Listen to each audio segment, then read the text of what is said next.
সবাইকে। তো আজকে হচ্ছে আমার বাড়ির হরিসভা। তা হরিসভা তো শুরু হয়ে গেছে আর মই সব কিছু রেডি রেডি করে দিয়ে আসতে হরিসভা হচ্ছে আর যেই হচ্ছে। তো ভাবলাম মানে সবার সাথে এখানে শেয়ার করো, ব্লগটা দেখেন মিনি ব্লগটা, আর আশা করো ভালো লাগবে। ভালো লাগলে লাইক কমেন্ট শেয়ার করে দেবেন অবশ্যই। তারা দেখো থাকো। আর এদিকে দেখি পাচ্ছেন ঠাকুরের জন্য মই লস্যি পুরি এগুলা বানানো লাগছুম। ওর হচ্ছে মিষ্টান্ন তো রান্না হয়েছে আর হচ্ছে লুচি পুরি পেলি ধরছুম, এখানে এখানে ভাজি ধরছুম। যেহেতু বাড়ির মানসি নেই আমার, মুই একলাই বউ মানসি। তো মুই ফটাফট করে দিব কাজগুলা। তো বন্ধুরা দেখো মোর কিন্তু লুচিও কিন্তু গোল হয়ে গেছে। মুই কিন্তু খুব খুশি, কারণ মুই এগুলো বেশি বানাং না। আর দেখো সুন্দর হয়ে গেছে গোল। আর দেখিবেন ফুলেও ভাজির পাং।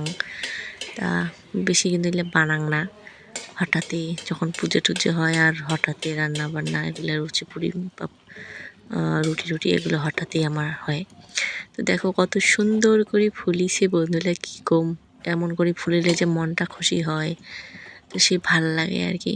আর যেহেতু আজকে পুজোর দিন, তো মনটা আরও বেশি খুশি হয়। ঠাকুরের জন্য ভোগ দেবো, খুব ভাল লাগে। তো চলো বানাতে থাকো, তোমরা দেখতে থাকো ভিডিওখান। বন্ধুরা দেখি পাওয়া যাচ্ছে মই ঠাকুর প্রসাদ দিবে যাচ্ছ থালত।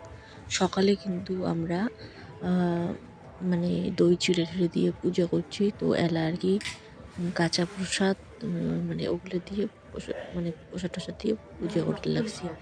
আর যেহেতু পুজো একবার দুপুরে হয়ে গেছে সকালে, তো এলা যেহেতু কীর্তন আর কি হরিসভা, তো এর জন্যে আর একবার পূজা দিবে যাচ্ছ। পুজো না দিলে ভালো লাগে না, এর জন্য আর একবার দিবে যাচ্ছ পূজা। ফল ঠল দিয়ে পুজো দিবার লাগছো মই।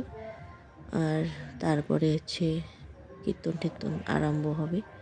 তো মানুষগুলো সবাই আসে গেছে কীর্তনে। তো চলো মুইও ফটাফট পুজোটা সারি না হলে কীর্তনটা শুরু করি বাবা হচ্ছে না ভোটনি দিয়ে কীর্তন শুরু করে দিবে। ভিডিও ভালো লাগলে লাইক কমেন্ট করেন, শেয়ার করেন। ধন্যবাদ সবাইকে দেখার জন্যে। তো ভিডিওখান দেখেন তো।